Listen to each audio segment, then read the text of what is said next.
The pressure's on Biden, is it not? Like he's got to deliver somehow, some way. And this is a really important moment. These days are extremely important for him. He's got a big interview over on ABC News coming up tonight with George Stephanopoulos. It's all taped, of course.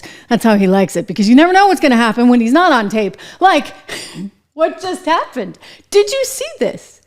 So again, all the pressure is on him. All the eyes are keeping a look at Joe Biden because it's got to be sort of perfect right about now.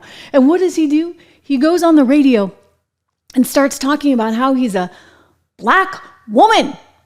Yeah, you can't make it up. You can't make it up. This guy cannot speak. Listen. By the way, I'm proud to be, as I said, the first vice president, first black woman, served with a black president. I'm proud to the first black woman in the Supreme Court. There's just so much that we can do because together there's nothing. Look, this is the United States of America. There's so much we can do. Me as a black woman, I told you I was into all that trans stuff. My goodness. This guy is, unfortunately for him, he's clearly seen his better days. I'm not saying he was ever a good speaker, but at this point, it's sort of game over. You got to wonder, is that what he's going to tell us tonight? I mean, I think it's just a matter of days, frankly, ladies and gentlemen. So does Donald Trump. We'll get to that in a second. But take a look at this. This is apparently, according to the New York Times, what is being reported. This is apparently the situation at this moment right now. He has told an ally that he was weighing his options.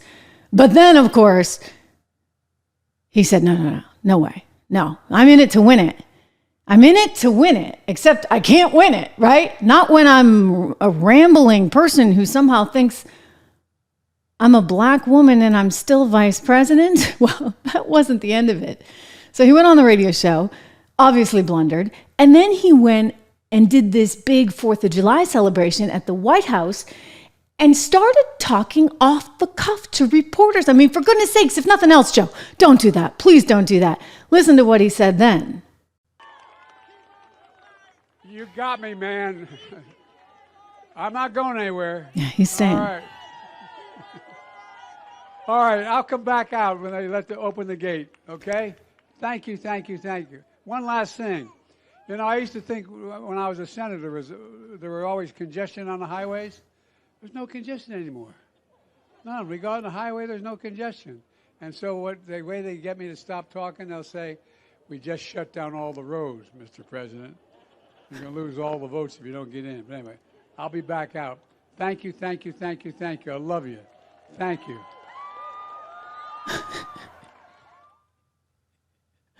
Oh my goodness. I mean, what was that?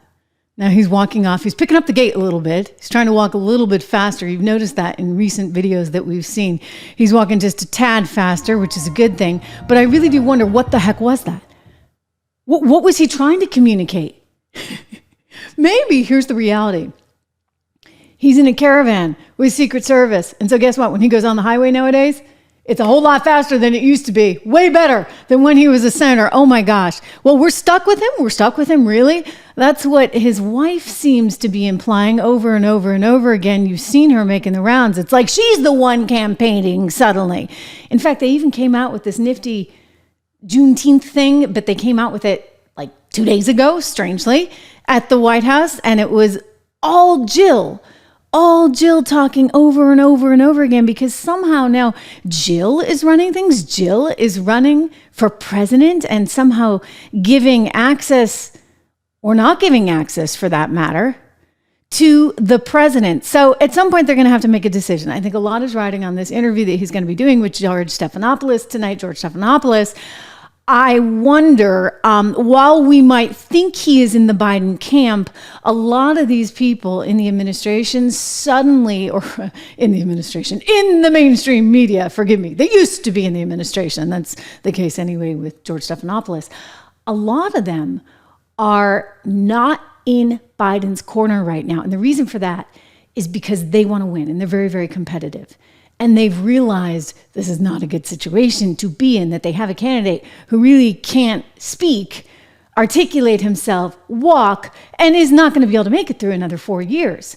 And so selfishly, they still want to win. And so they're suddenly turning on him in a really, really big way. I mean, it's important to think about because, this is not what they were telling us just a couple of weeks ago. In fact, 10 days ago, we heard an entirely different story. I do believe I had to listen to MSNBC and Scarborough tell us that this was the best Biden ever. Remember?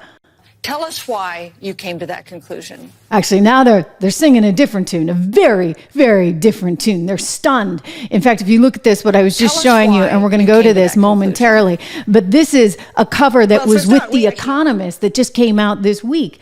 And it shows a walker, and it's an editorial saying the guy's got to step down. The guy's got to step down. I mean, obviously, he's got to step down.